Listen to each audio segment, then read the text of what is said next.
नमस्कार, स्वागत है आपका।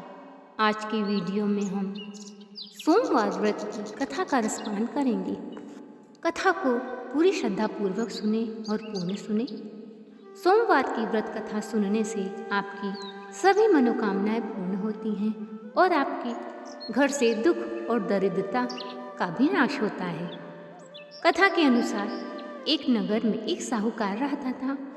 वह बहुत ही धर्मात्मा प्रवृत्ति का था।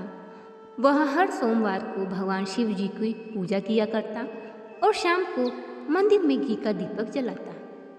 एक समय की बात है, माता पार्वती भोलेनाथ से कहती है, हे स्वामी, यह साहूकार आपकी बड़ी ही भक्ति करता है, आप इसकी मनोकामना पूर्ण करें। तब भगवान शिव कहते हैं कि हे देवी, इस संसार में सबको अपना कर्मफल भोगना पड़ता है। इसके भाग्य में पुत्र सुख नहीं लिखा है, इसलिए मैं इसे यह पुत्र सुख नहीं दे सकता।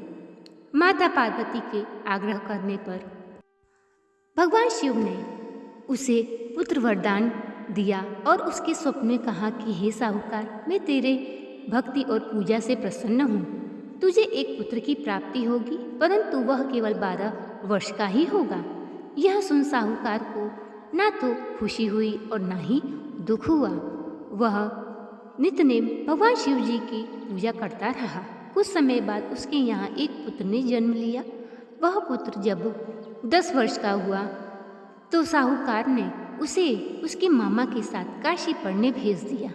उसके मामा को खूब ढेर सारा धन दिया और कहा, रास्ते में यज्ञ और ब्राह्मणों को दान देते हुए जाना।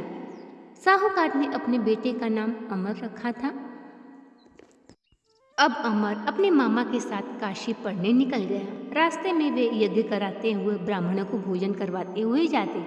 एक नगर में वे यज्ञ करा रहे थे।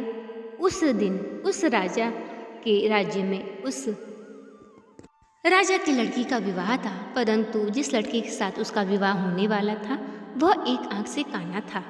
लड़की के पिता की नज़र अमर पर पड़ी। उसने उसके मामा से कहा कि मैं तुम्हें ढेर सारा धन दूंगा, तुम मेरे पुत्र की जगह अपने भांजे को बैठा दो। मामा उसका तैयार हो गया। अमर का विवाह राजकुमारी से संपन्न हो गया, परंतु अमर को यह न्यायप्रिय नहीं लगा। उसने उसकी चुन्नी पे लिख दिया कि मैं अब काशी पढ़ने जा रहा हूँ, तेरा विवाह मेरे साथ हुआ है, परंतु तू जिसके साथ जाएगी वह एक आंख से काना है। जब राजकुमारी ने अपनी चुन्नी पर लिखा पढ़ा तो उसने उस लड़की के साथ जाने से मना कर दिया। अब अमर काशी पहुंचा। अमर काशी पहुंचकर अपनी शिक्षा पूरी करने लगा, परंतु जिस दिन उसकी आयु पूर्ण होने वाली थी उस दिन उसका मामा यज्ञ करा रहा था। उसने कहा कि मेरी तबीयत कुछ ठीक नहीं लग रही है और वो अंदर जाके लेट गया। कुछ ही समय के बाद उसके प्राण पखेरु उड़ गए और उसका मामा जब अंदर आया उसे देखकर विलाप करने लगा। संयोगवश उसी रास्ते माता पार्वती और भगवान शंकर गुजर रहे थे। इसकी करुण रोने की आवाज़ सुनकर माता पार्वती दुखी हो गई और कहने लगी कि हे स्वामी, यह कौन है जो इतने करुण स्वर में रो रहा है? मुझे उसका रोने की आवाज़ से बहुत ही दुख हो रहा है। इस प्रकार भगवान शंकर और माता पार्वती उसके समीप जाके देखते हैं तो वही साहूकार का लड़का है। भगवान शंकर कहते हैं, ये तो वही लड़का है जिसे मैंने 12 वर्ष की आयु का वरदान दिया था। तब माता पार्वती जी कहने लगी कि हे स्वामी, इसे आप 100 वर्ष की आयु प्रदान करें, क्योंकि इसके माता पिता और मामा इसके विलाप में और विरह में मर जाएंगे। तब भगवान शंकर पार्वती जी के आग्रह पर उसे 100 वर्ष की आयु का वरदान देते हैं। वह बालक पुनः जीवित हो जाता है। मामा और भांजा खुशी खुशी अपनी शिक्षा को पूरी कर अपने नगर को लौटते हैं।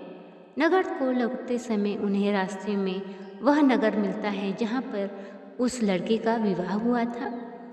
उस अमर को देखते ही उस लड़की के पिता अमर को पहचान जाते हैं और उसके साथ अपनी लड़की की विदाई करते हैं और खूब ढेर सारा धन दे के विदा कर देते हैं। अमर अपने नगर के निकट पहुंचता है। इधर साहूकार और उसकी पत्नी दोनों ने प्रण लिया था कि बेटे की मृत्यु की खबर मिलेगी तो वे अपना प्राण त्याग देंगे। परंतु अपने बेटे को जीवित देखकर वे बहुत ही खुश हुई और नगर में विशाल उत्सव का आयोजन हुआ।